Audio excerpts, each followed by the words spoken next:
25-26च्या पुरवणी मागण्यावर माझे विचार मांडण्यासाठी मी इथे उभा आहे। अध्यक्ष महोदय, सार्वजनिक आरोग्य विभाग बाब क्रमांक 124 पान क्रमांक 89 अध्यक्ष महोदय, 3 मिनिटात संपू।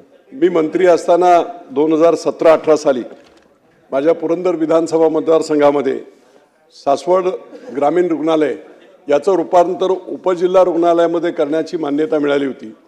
पुढे आज तागायत काहीच झालं नाही। ट्रॉमा सेंटरची मान्यता मिळाली होती, पुढे आज तागायत काहीच झालं नाही। 5 वर्षे ती गेली विरोधकाची।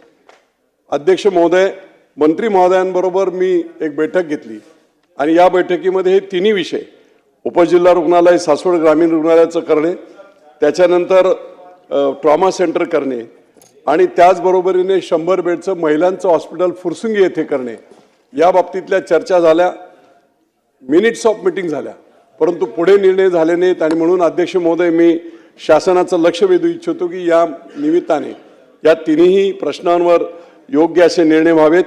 आणखी एक महत्त्वाची गोष्ट सांगतो आणि मी थांबतो।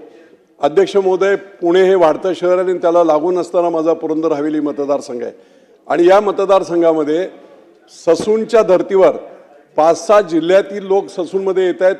3 लाख लोकसंख्या जेव्हा ब्रिटिशकालीन पुण्याची होती त्यावेळेस एवढं मोठं हॉस्पिटल बांधलं गेलं। तसंच पुढच्या 2-3 पिढ्यांना तरी उपयोगी पडेल अशा प्रकारचं सुपर स्पेशालिटी हॉस्पिटल पुरंदरमध्ये शासकीय जागा उपलब्ध आहे। बेलसर आणि निळुंज या दोन्ही ठिकाणी 100 एकरवर सुपर स्पेशालिटी शासकीय हॉस्पिटल व्हावं अशी मागणी मी मुख्यमंत्र्यांना केली होती। मुख्यमंत्र्यांनी कार्यवाही व्हावी असा रिमार्क लिहून त्या पत्रावर येतं, पण पुढे काहीच झालं नाही।